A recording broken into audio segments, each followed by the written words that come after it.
వాసిరెడ్డి పద్మ, ఇంకెవరు వాసు, ఆయనేమో నాని, లేకపోతే సాయిరెడ్డి, లేకపోతే ఇంకొక ఆయన పోతారు పోయేవాళ్ళు. మనం ఏం చేస్తాం?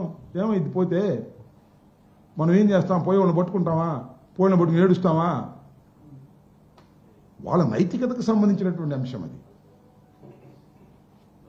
జగన్మోహన్ రెడ్డి గారు అత్యంత ప్రజాదరణ కలిగిన నాయకుడు. పోతే నేను ఒకటే మనవి చేస్తున్నా, మాకు కొన్ని కష్టాలు వస్తున్నాయి, కొన్ని నష్టాలు జరుగుతున్నాయి. కష్టాలు తట్టుకోగలిగిన శక్తి మాకుంది, నష్టాలని పూడ్చుకోగలిగినటువంటి శక్తి కూడా మాకుంది.